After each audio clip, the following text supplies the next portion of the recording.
पयलें वाचप जणवायेच्या पुस्तकांतलें वाचप. जणवायेंत एक आत्मो आसा.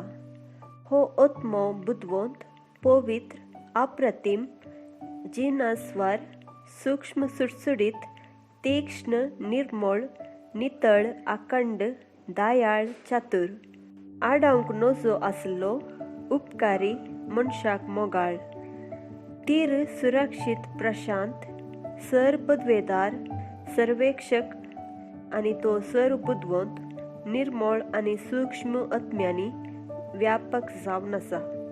कित्याक जणवायेचें चालन सगळ्या चालना प्रास चड सुटसुटीत.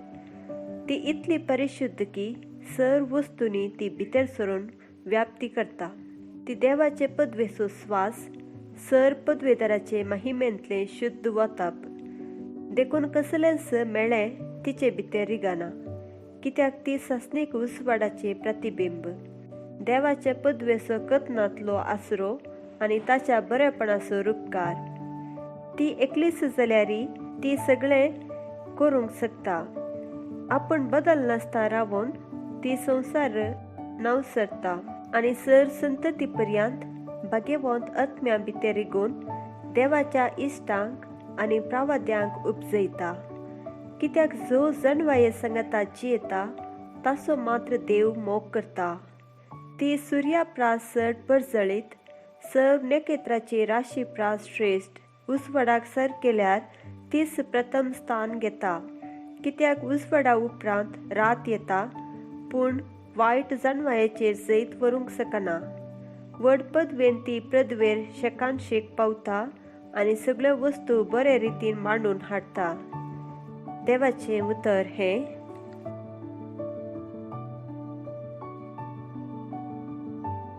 सान लुका प्रमाणे सुवार्ता. देवाचे रास केदाळा येवंचेर आसा अशें म्हणून फारिसेवांनी जेसूक सवाल केल्ल्या वेळार तो तांकां जाप दिवन म्हणालो, देवाचे रास दोळ्यांक दिसचे बरी येना, वा पळय तें हांगा आसा आनी पळय तें थंय आसा म्हूण कोणी म्हणाचो ना. कित्याक देवाचे रास तुमचे मदेंच आसा. उपरांत तो आपल्या शिसा लागीं म्हणालो, मनशापुताचो एक दीस पळोवंक तुमी आशेतल्यात, तसलो काळ येतलो, पूण तुमकां तो पळोवंक मेळचो ना. पळय तो हांगा आसा आनी पळय तो थंय आसा म्हणटले, पूण तुमी भायर सरनाकात आनी तांच्या फाटल्यान धांवनाकात. जगलवणे मारतना जशें एक पंथातावन आनी एका पंथा पर्यंत मळब तळतळता, तशें मनशापूत आपल्या दिसा दिश्टी पडटलो. पूण ताचे पयलें ताणें जायतें सोसूंक आसा आनी हे संततेन ताका निराकरूंक आसा. देवाचें उतर हें: